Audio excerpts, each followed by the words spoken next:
Dear students, before we start a topic of discussion, I'd like you all to move down to your memory lane. But when we observe our recent years of English education, we started concentrating on skill-based language learning. We started learning the basic skills like listening, speaking, reading, writing, along with vocabulary and grammar, and advanced skills like note taking, note making, and reference skills. And today we are going to talk about the sub skill of speaking, which is the pronunciation. Today, and this topic of pronunciation is a neglected area in teaching learning process. And students, if you ask me this question of is pronunciation that important while learning a language, then I'd say big yes, because pronunciation is an integral part of your communicative competence. And the first thing people observe while you communicate is your pronunciation. Since English has become the working tongue of the global village, you need to communicate with both native and non-native speakers of English alike. And if you don't have that confidence of knowledge of sound patterns of the target language, you can neither decode a message from the speaker nor will you be able to encode a message from the listener. Moreover, English is not a phonetic language. What do we mean by that? It means that there is no one-to-one relationship between the sound and spelling in English language. Let us take the example of the sound sh, which is manifested in 14 different ways in 14 different words. The sound sh is spelled as sh in shoe, ce in ocean, su in sugar, se in nauseous, ss in issue, sci in conscious, psh in shaw, si in mansion, ch in chaperone, ssi in mission, sch in schist, ti in nation, si in fuchsia, and ci in suspicion. Students, we have seen the importance of pronunciation in our communication. Now let us go through the different aspects of sound system of English language. So these features include both segmental as well as suprasegmental features. In order to be intelligible speaker of English, you need to know all these features of sound system of English language. These segmental features include the consonant sounds and the vowel sounds, and it operates at the sound level. And suprasegmental features include the word stress, intonation, and rhythm of the language. And these operate at the word level, the sentence level, and the meaning level. So let us now move on to the consonants. And when we see here in English orthography, we see that there are 26 alphabets in orthography, but here we have 44 sounds in English language.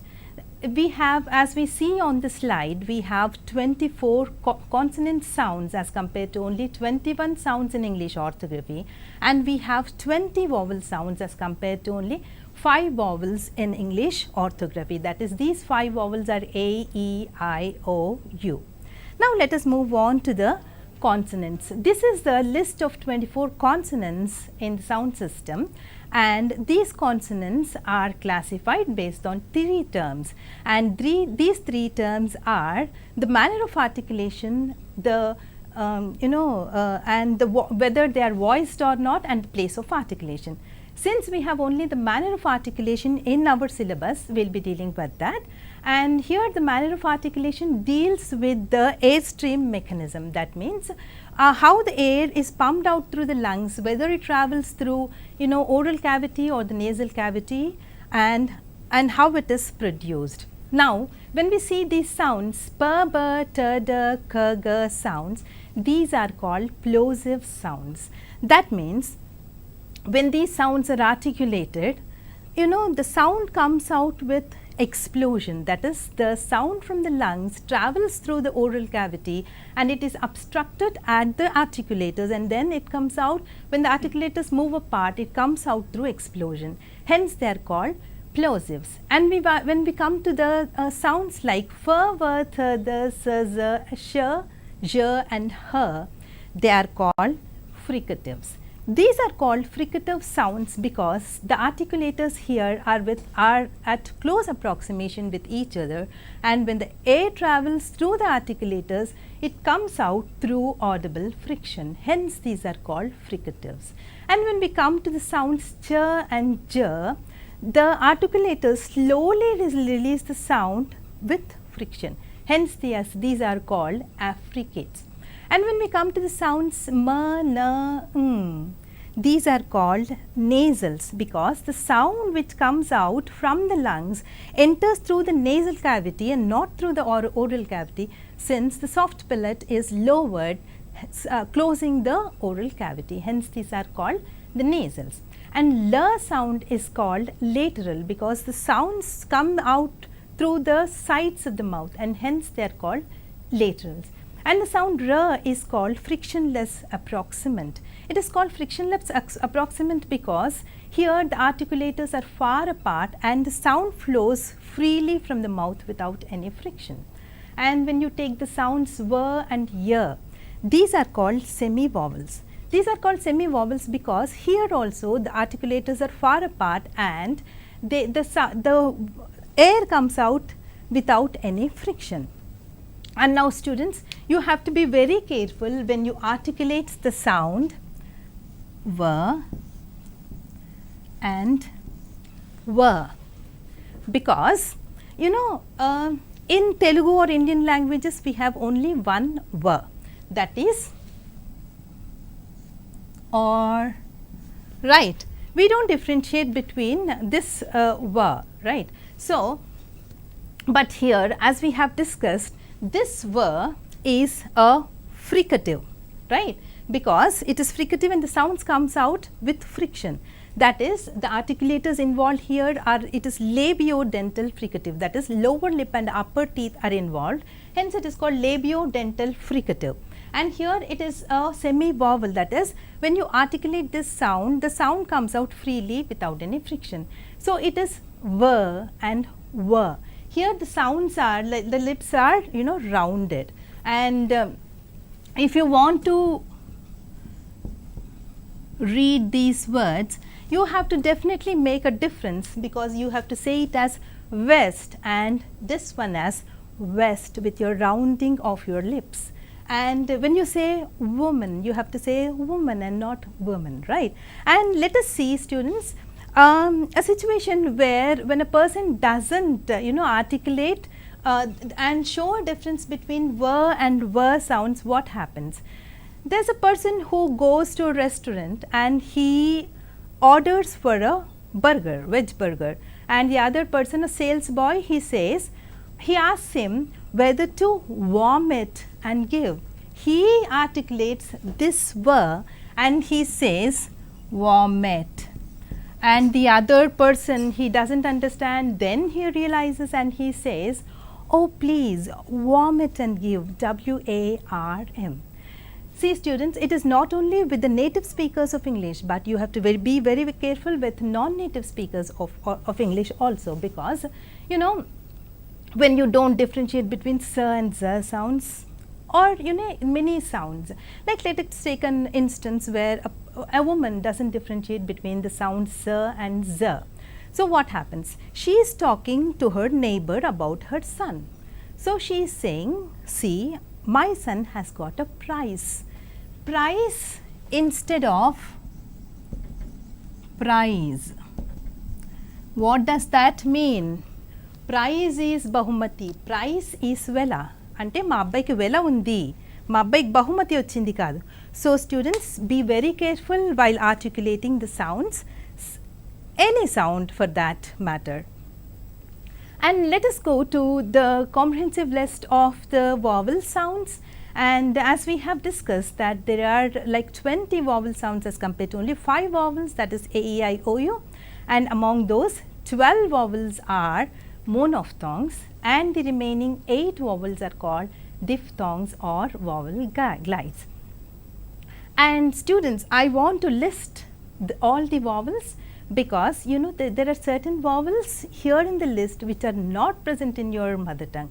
So, students, please consciously listen to these sounds and recognize these sounds, and you have to articulate it correctly. So, let us see the list of these sounds.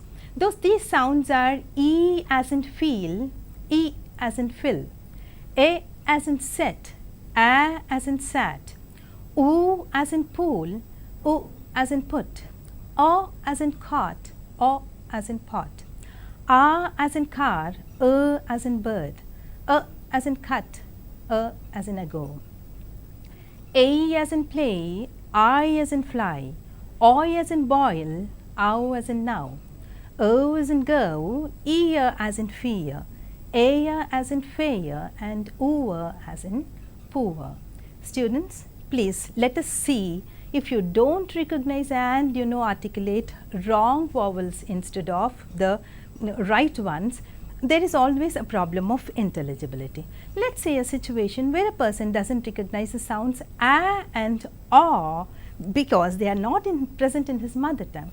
So, he says to his friend, see, there are snakes in the hole, let us go and have them.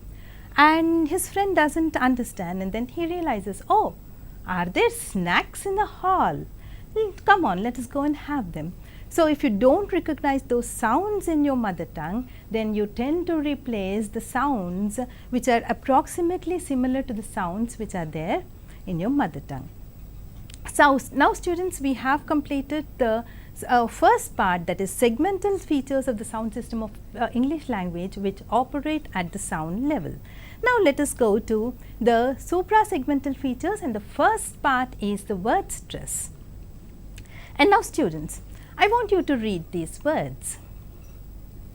I know that you have read these words as dynamic, academy, academic, but now I would say that these words are pronounced as dynamic, academy, and academic. And now what is word stress? Students, as we all know that words are made up of syllables, and not every syllable in a word is prominent. One syllable in a word is more prominent than the remaining syllables in the word. So, let us take few more examples. Like in the 3-syllabled word telephone, the first syllable is more prominent, that is telephone. In 5-syllabled word pronunciation, the penultimate syllable is more prominent, that is pronunciation. And in the 3-syllabled word mountaineer, the last syllable is more prominent. And you must ask me, how do we know which syllable to stress? And for that we have rules. So, words with weak prefixes are accented on the root. So, it is arise, below, compose, reduce. Words with 2 syllables beginning with the prefix dis are stressed on the last syllable, that is disarm, discern, disclose, disguise. With syllables ending with tion, the stress is on the penultimate shell. Application, examination, suggestion. And now students, what is penultimate shell? And when you have 5 syllables, the last syllable is called the ultimate shell, the preceding one is called penultimate, and the preceding one is called anti-penultimate shell. So, now when the word ends with the sound tion, then the syllable preceding tion is stressed. And now the words stress, the words ending with suffix ee, eer and air are stressed on the the syllable itself, that is payee, addressee, employee, absentee. And engineer, volunteer, career, mountaineer, millionaire and questionnaire. And let us see accent in the compound words.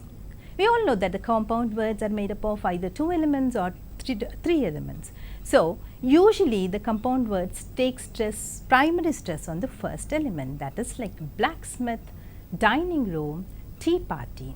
And compound words which have stress on the second element, that is this compound words which end with ever or self, they take stress on the second element, that is however, whenever, himself and herself. And there's also a shift in the stress when you start adding syllables to the word, that is like it's like academy, academic, academician, photograph, photographer, photographic, politics, political, politician. And now students, this is my favorite part of the word stress. Here we have, in English, we have 42 syllable words which, when there is a shift in the stress from the first syllable to the second syllable, the grammatical function of the word changes from noun to either verb or adjective. So, a word can be present or present, object or object, project or project. So, let us see let's contextualize this. So, it was a time to present the present to his girlfriend. I did not object to the object thrown at me. He is projecting his project. Let us see few more words. Is it address or address? Do you know Rohan's address? You do not have the permission to address the crowd. Conduct or conduct. We are happy about your general conduct. I am asked to conduct the meeting. And is it desert or desert? The army marched through the desert. I would not advise you to desert the army. Subject, subject. What is the subject of this today's lesson? Our teacher is going to subject us to another test. Is it content or content? The content of my presentation is good. He seemed more content, less bitter. What is the difference between content and content? Content is the subject matter and content is satisfaction. Students, be very careful while using this word, right? And now students, we have completed the first part of the suprasegmental features of the sound system of English language, that is word stress, which operates at the word level. Now let us move on to the second part of the sound system, that is sentence stress, or it is called intonation. Students, for us to speak well in a connected speech, you have to use a right tone.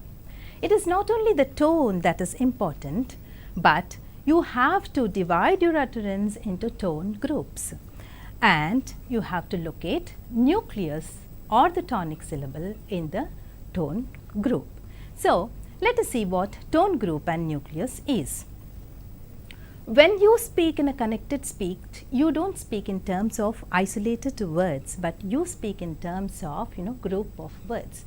When you speak in terms of group of words, then you may take a pause or you may not take a pause. And when you see these utterances, like smaller utterances like yes, no, thank you, then you need not take a break. But when you see smaller sentences like how do you like it, I am leaving tomorrow morning, also are smaller sentences where you need not take a break. But when you see a longer sentence like I went to see the doctor but he wasn't there, this is a longer sentence, so you need to take a break in order to take your breath.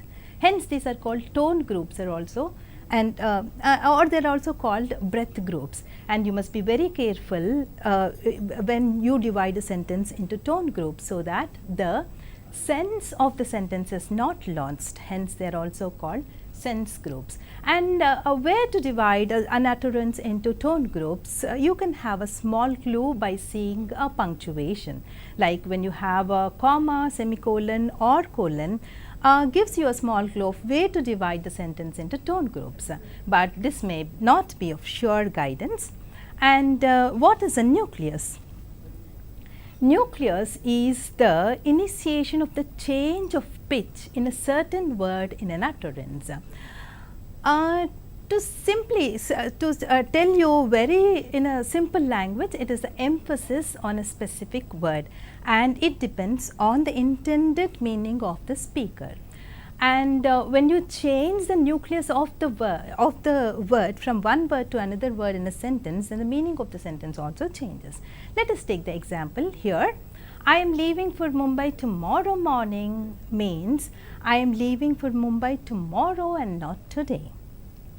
I am leaving for Mumbai tomorrow morning means I am leaving for Mumbai and not to Delhi.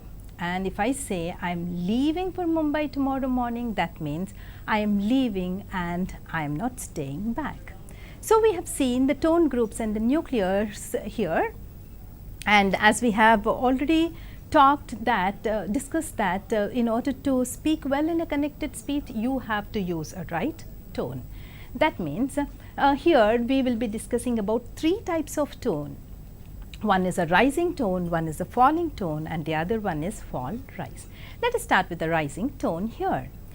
Rising tone is used while enumerating or listing, like 1, 2, 3, 4 and 5.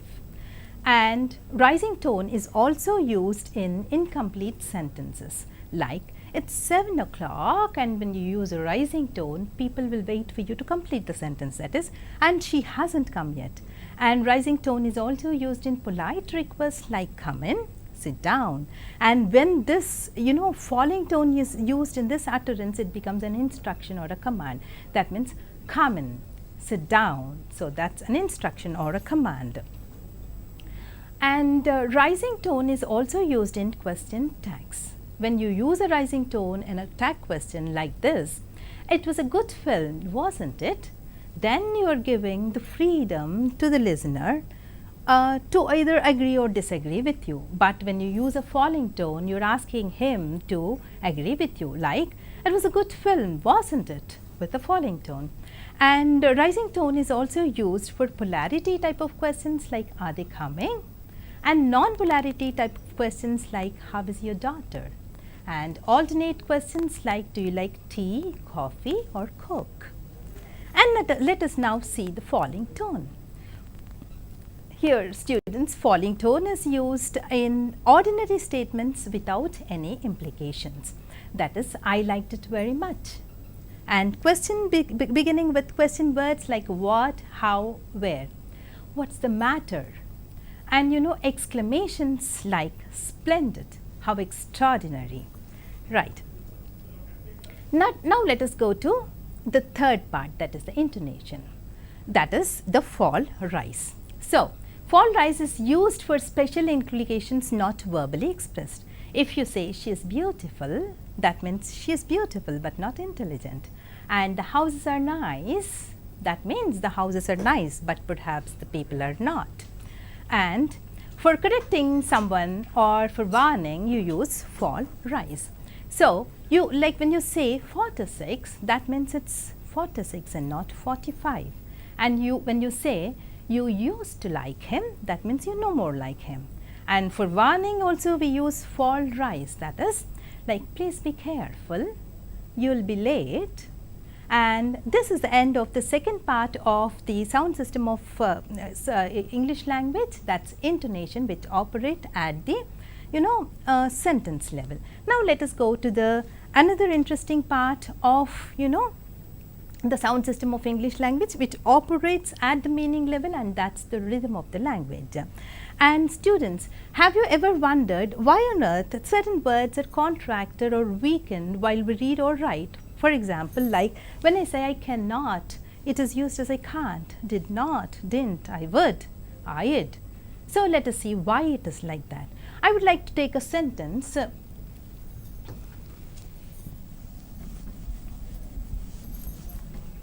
like this is the house that Jack built. So students, when you take sentence, not all the words in the sentence are equally prominent. Those words which contribute to the meaning of the sentence are very important.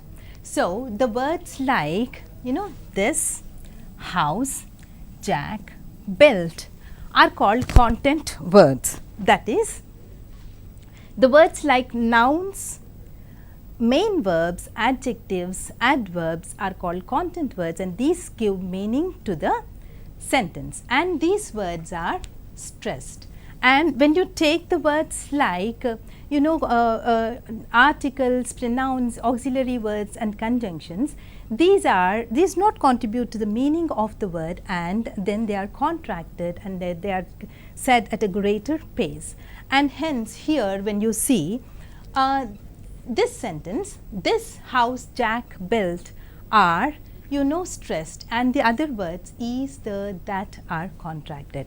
And students, English is said to have stress time rhythmic language. That is, these stresses come at equal intervals of time. Then when you have to listen to the rhythm of English, like this is the house that Jack built, right? So, let us see a few words where there is a contraction. These words are contracted, and this is the list of the words which is contracted. You can see on the slide. So, the articles like a can be uttered as a girl or a girl. An can be uttered as an apple or an apple. The orange or the orange, right? The orange and the pen. And students, where do you use the and where do you use the? The is used before vowel sound and the is used before consonant sound. It's like the orange and the pen. And when you see pronouns like you, so why don't you come or why don't you come? Give me a book or give me a book. And when you take words like would and must, it's like she'd be there or she would be there. I must go or I must go. Bread and butter or bread and butter. So, students, now we have seen different aspects of sound system of English language so as to become intelligible speakers of English. We have seen the the sounds at segmental features and suprasegmental features. Before we wind up, students, I would like to give you a small assignment. Students, I would like you to work on 5 questions. These 5 questions are: how many native Englishes are present? Name few non-native Englishes.